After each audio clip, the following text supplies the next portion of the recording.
30 jours pour trouver un mari. Alors ça a l'air d'être un programme, en fait c'est un programme.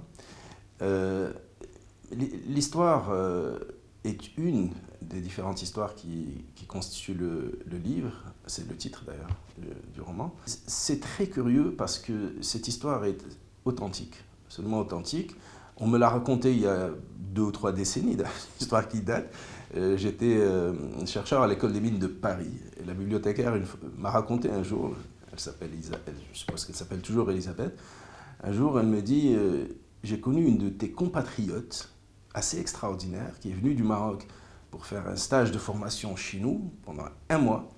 Et le premier jour, elle m'a dit qu'elle détestait les livres, qu'elle haïssait les livres et la lecture, et qu'en fait, elle était en France pour trouver un mari, et qu'elle avait 30 jours pour le faire, et en plus, il fallait qu'il soit américain, ce qui complique la donne.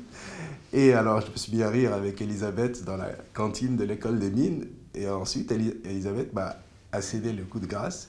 Elle m'a dit, elle a réussi son coup. En 30 jours, elle a trouvé un Américain. Il est épuisé, le stock d'hommes au Maroc. Ils ont disparu, comme des dinosaures.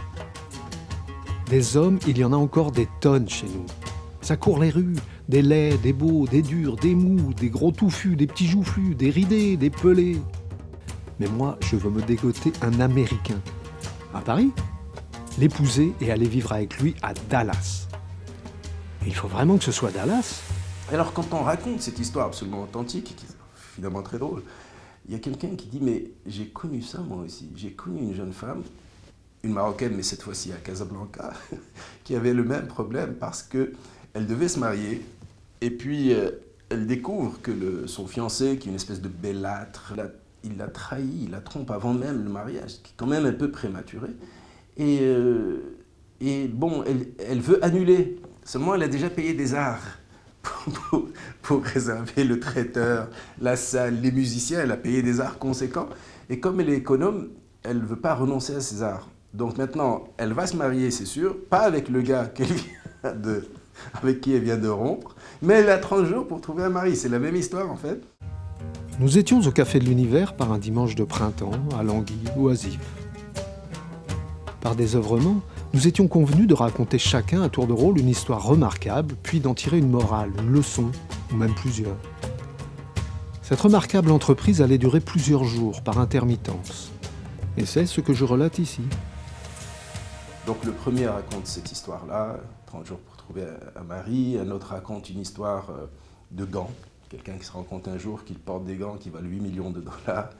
Il y a l'histoire du taximan à qui on a fait une œillade dans son taxi, alors qu'il est totalement bouleversé pendant des jours. Il y a plein d'histoires comme ça, mais qui se ramènent finalement à un thème commun. Il y a une réflexion sur l'état d'un pays qui est le mien, qui est le Maroc, et dont il me semble qu'il est préférable de parler en termes d'histoire drôle, plutôt que de faire des thèses très pesantes. On peut faire des thèses de sociologie, anthropologie, etc., que personne ne lit, qui sont quelque part dans des bibliothèques, mais on peut dire à peu près la même chose avec un sourire, en riant un peu, parce que quand même ça reflète une situation assez paradoxale d'un pays qui se débat entre une tradition parfois un peu pesante, entre une interprétation de la religion qui est parfois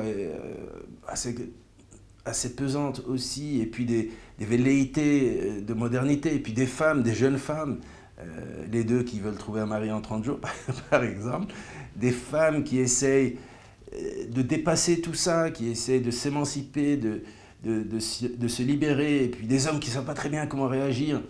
Voilà, donc faites l'économie de la lecture de 800 pages d'une thèse horriblement lourde d'anthropologie ou de sociologie du Maroc. On peut s'amuser, on peut rire et ensuite devenir plus sérieux et se dire mais qu'est-ce qu'on a lu exactement, et d'en tirer la morale. C'est ce que font les personnages de 30 jours pour trouver un mari.